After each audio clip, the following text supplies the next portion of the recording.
Okay, so I just looked it up, and yes, Star Ocean, Integrity and Faithlessness is the title. There goes my integrity, and I have lost faith in Square. The faithlessness is maximum. The integrity is minimum. It's like full and empty. I can't believe this. Anywho. Okay, what else can we have to say about Sony? Oh, yeah, so, like, as you probably noticed, it's been, I want to say, like, a week or so since the last one. I'm not, unless you're just watching it in a row, whatever. Some times have passed. So I kind of had a thought now that I've had some time to stew on it. It looks like Sony ran away with the show, but when you think about it, you still don't have any games to play for, like, a good year. Yeah, it's Sony ran away with mirrors. I don't even count Shenmue. I don't care. You do not just put a Kickstarter and like drag them out. Give us money. We're Sony. You but also do that. And then they did. And also, Sony is like a multi-million or probably billion-dollar corporation. Is it kind of like suspect that they need a Kickstarter? Like I've heard theories before. It was like, well, they're doing the Kickstarter, but really what they're really doing is just testing to see if you would give us $200 or $2 million of interest. You know, like give us your money to show us that you would for real buy it. I feel like that's not necessarily the future we're moving toward, but it's a thing that's happening more and more.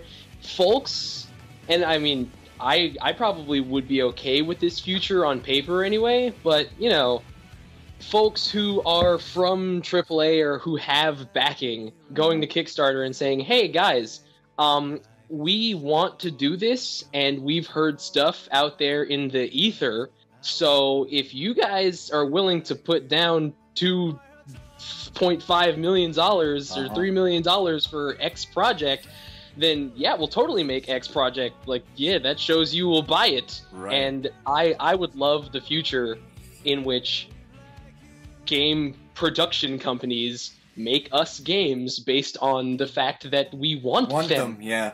Yeah. I mean, like, maybe that's the only way we're getting Psychonauts 2. Yeah, I really hope it doesn't kind of turn out like Double Fine Adventure, Broken Age Act 2. That was make me sad. That was make me sad.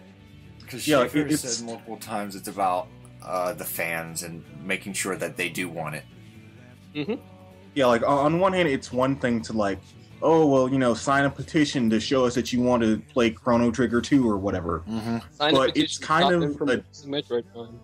Yeah, but we'll get there. Obama stopped this game. We'll get there. We'll get there.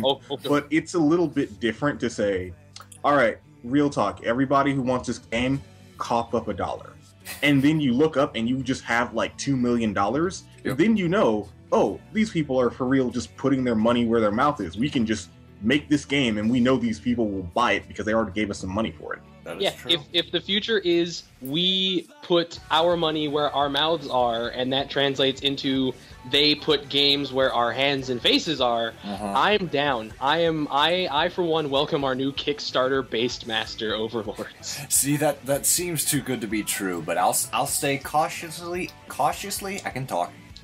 Cautiously optimistic about this for now. For now, like, I'll be optimistic because that's the only reason I'm getting Bloodstained, which is the closest thing I'm going to get to Castlevania, and Ukulele. Ukulele looks great. Oh my god, Ukulele I'm really happy that there is a, like, any sort of successor, anything, spiritual or otherwise, to Banjo-Kazooie, and that's such a nice name. It's pleasant. It looks pleasant, it feels pleasant, and I'm ready to play a pleasant video game. So am I. In 6 years. You know what's going to be really good that I don't think we talked about last time? Right ahead. That's what I was just about to segue into. It's like, speaking of a game that looks nice, I'd have to give it to Cuphead. The fact that you just have this beautiful, straight out of the classic Steamboat Willie Mickey Mouse cartoons. And I'm not sure if that's what the game is, or all I saw from the trailer, but is this game mostly just boss battles? You know, I'm not sure. That's mostly what I saw. But yeah, that's pretty much what we see. For me, and for everyone else who has no idea what Cuphead is, because I just failed to check that out in our downtime, what's a Cuphead? Brennan, if you'd like, you can take it away, but basically it's a Contra / Disney video game. It's a Disney-styled animation in Contra-styled gameplay. Yeah, like, do you remember the Timeless River segment in Kingdom Hearts? Mm-hmm. All right, imagine that as like a side scroller. You know what? I believe in. Is it 3D side or 2D side? 2D. Yeah. It's like Hey man, Rayman they make Legends. 3D sides. That Wow. kind of approach. Well, I think the last time I had the Steamboat Willie style animations and flavor itch scratched was with Peacock and Skullgirls, so I'm ready for that. Yeah, it looks like a cool game. Speaking of things that kind of harken to the past, although this wasn't at E3, I think it was like actually hours before, Nintendo just randomly released like the first Mother game. Thank you so much for bringing that up. And like everybody who digs Earthbound and Mother as a series is kind of like, I mean, sure. Well, it was like, wasn't it like right before the Nintendo Championship, which was pretty cool, by the way, the Nintendo World Championship? Because I remember, like, I was listening to the commentators, and I was just like, "What's new on my feed?" And I was just like, "Wait, what? You don't just drop this by and be like, by the way, this is here. Have a nice day." And it's like, by the way, no, please address now this. the Nintendo World Championships. Please address this. And it was like, it's actually kind of funny because that. Like, they use a translation that they have literally been sitting on for, like, 20 years. Yeah. And it's cool to know that, like, you know, one more of those games that wasn't finished, but actually, yes, it totally was, it just wasn't released, right, got released. And just, like, this just feels like this bizarre world I'm living in, because I love Earthbound as a series, and I remember a time where Nintendo would just act like it didn't exist and like, we never. I mean, no, we just made this NES guy for Smash. He doesn't have a game himself. If it wasn't for Smash, they could have got away with that so easily. Well, yeah, I mean, hey, we're already in the universe where not only are we getting a Final Fantasy VII remake, we're also getting The Last Guardian. So, you know, pigs are flying and hell is pretty chilly, so, yeah. Well, it needs to freeze over. We need Mother 3.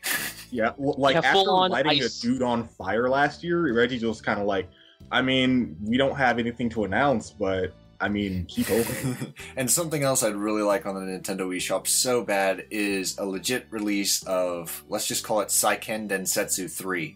But its real name, I believe, is just Secret of Mana 2. Wait, really? I'd like an actual release of that. Yes, I would. Oh, you almost made me have a heart attack. I thought they were just going to bring it to English. No. I said it's like my biggest wish list is to just turn on the eShop and then there it is. You know what? Every time I think about turning on the eShop, I still can't get the Nintendo Wii eShop song out of my head. Every time someone says eShop, it's just... See, it's interesting because now they actually take songs from their actual products. So you have the Smash Brothers theme, the Mario Kart theme. Oh yeah, I think recently we got Splatoon going around. Also, if this video somehow goes up on day of recording, have fun with too much pressure. If it somehow magically gets up on the day of recording, have fun with all of your last-minute Nintendo eShop coin games. Rip in peace, Nintendo Club Nintendo. Good riddance. May this harken in the actual Nintendo account system. Oh, man. Like, it would be great if there was just a Nintendo Cloud account, so if theoretically, like, I threw my DS off of Niagara Falls, I just... have my games. My 3DS was stolen. Like, they stole it. They ganked my 3DS. I was super mad. Yeah, and I'm never getting that back. Never. Ever. I got a new one, and I started over, but all of my everything is gone. Yeah, that's so hopefully they acknowledge that bad things happen to technology, and, in the America, sometimes you break it or you steal it, and that necessitates having your stuff in the Nintendo Cloud. Please. All right, since we're basically on the diving board, let's just take the plunge and talk about the Nintendo event as a whole. I mean, we've got some shitstorms, we've got some people that's like, not bad, but overall we have people that's like, they dropped the ball. we got Reggie getting blowed up in Super Smash Brothers. Yep, that did happen. I don't think. I mean, maybe this comes down to the way I think of E3 isn't people win and people lose, but people say, "Hey, here's some cool games," and then I say, "Hey, I have that console. I'm going to get that game." Oh, damn! I don't have that console. I'm not going to get that game. Well, I mean, here's the how I see the Nintendo and all of it. Really, everyone comes out. And, you know, either you get caught with your pants down on stage or you don't. I don't think Nintendo got just, you know, full frontal, oops, my pants fell down, everyone can see my balls, oh no. I think everyone's balls are not on E3 streams, and, you know. I think it really has to do with how the Nintendo Direct as itself is a double-edged sword. Nintendo's kind of done their own Triforce of Wisdom, and they kind of scattered what they have planned for the future. And all of their coins are not in the E3 basket anymore. They almost don't care about it. It's kind of like, oh yeah, we got to do E3 because it's expected of us. But as for stuff, like they purposely said, we got some more Zelda, but we're going to wait because it's not at the point of approval yet. So they could have easily just shown like a poster or like a easy little teaser, because Sony did like 12 of those to where you really didn't see anything in the game. You just saw teasers. Yeah, I think if we... It like you said, it is totally double-edged, because on one hand, I think in the ideal world of Nintendo's information disbursement, you've got your big stuff, your big high-resolution, like, full-motion cutscene or two or segment of gameplay that doesn't fit in a Direct, because folks are watching their Directs on probably their 3DSs, sometimes their Wii U's. I know I've watched all the Directs on Nintendo 3DS, but, you know, they on the Wii U. Yeah, well, either way, everything that's huge, save it for your TGS or your E3. Yeah. Everything that, you know, hey, we've got updates. Direct should be updates. Yep, Direct I agree. Should be all updates. I'm, like, the way I see it, like, I'm not really all that upset about it, because Nintendo has been doing, like, with their Nintendo Treehouse events and their Direct events, they've been doing a pretty good job at just keeping people that like Nintendo pretty happy, except when it comes to Amiibos, I guess. Yeah, I can agree to that. So they don't really have the ability to say, oh, you thought you were going to be happy before, well, here's some more of that. Oh, well, you kind of, like, there's no space to, like, blow my mind the way Sony would, because, you know, you're just kind of blowing my mind away all the time. That's a good way to put like, it. it's, they, like, every time the dust of your mind settles, it's just like, nope. Nope. Like, we just got done celebrating, I believe I can confirm, Splatoon's a hit, is it not? Oh, okay. If we could dedicate some time to the Splatoon, that'd be great, because I own and it's a hit. You can not only be a squid now, but you can also be a kid now. No. It's not that you can be. You are. You are a squid now, and you are a kid now. It's real good. It feels real good. Just short Splatoon plug. Looks great, feels great. The Garage team did real good. They gave them the chance to make a game, and they said okay, and then they made a game, and it's easily one of the best feeling games out of the box that I can remember playing. It's super simple. Nothing about it is complicated. My biggest gripe is that there's not more single-player content. The single-player campaign is only a few hours long. Right. And it takes a certain level of mastery of the controls and the system, but it could be more. And I think there's maybe 2 or 3 more hours of additional content, which is, they're just challenge modes of the actual campaign. Right. Okay. But they're locked behind Amiibos, which I was trying really hard not to say anything about that. Yeah. No. We can segue into that. But just let me finish up the plug. It's super good. The game's got drugs in it. The matches are 3 minutes long, and it's a game that makes you time travel. Nice. Imagine like you're like, okay, I'm gonna wake up, I'm gonna get this sandwich, I'm gonna get a drink, and I'm gonna sit down and play some of the old Splatoon. And you play some Splatoon, and then your stomach grumbles, and you're like, wow, I'm hungry. It's a good thing I have that sandwich. Why is it so dark? It turns out it's 2 in the morning, and your sandwich is now like the lettuce is wilted, the ice in your drink is completely melted, and you're just like, oh no, what? The dishes are all still not done, and your girlfriend comes home and is like, I thought I asked you to do the dishes before I left. And you're like, you just left 5 minutes ago. No, I went to work and came back. I have that effect. It's called Dark Souls, and they're making a 3rd one, or technically a 5th one, since Demon Souls and Bloodborns are part of the same skin, if you ask me. They got the same genes in them. Yeah, they got the same genes. Yeah, that 2 or 3 hours of content locked behind Amiibos that you may have had stolen from you before you even got them. Oh yeah, didn't Literally.